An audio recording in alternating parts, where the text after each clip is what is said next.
Não. Se tu é vaso de ouro, tu fica lá guardadinho na estante. Se tu é vaso de prata, tu fica na estante.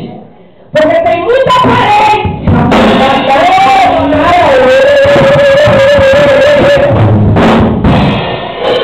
Mas se amassar, vai ficar amassado.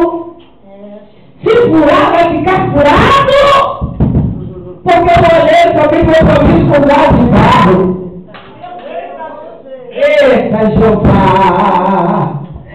Talvez você vai hoje numa vigília dessa, pensando que ia ficar aí quietinho, amoadinho, esquecidinho.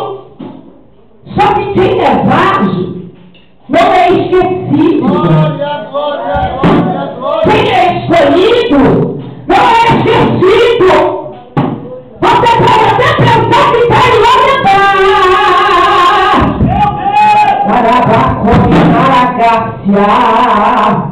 Mas eu tenho um recado para vocês, o rei está mandando chamar.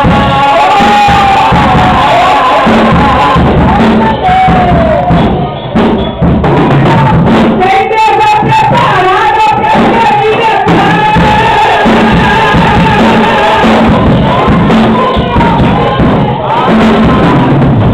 E você também.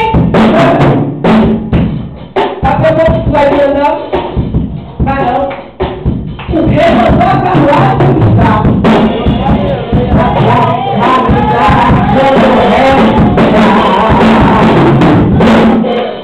Porque o palácio está preparado. E ninguém vai sentar na mesa enquanto você não chegar.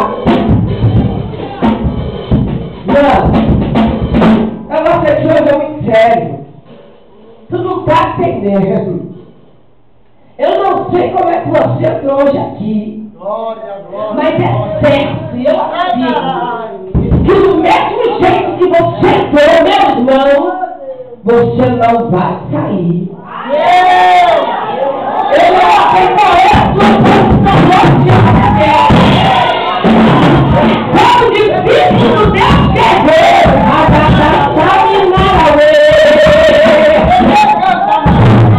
Mas se tem juntas, eu já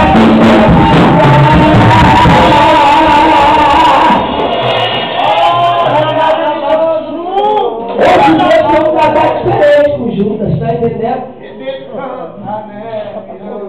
Meu Deus! Aleluia, Jesus. Só que para Deus voltar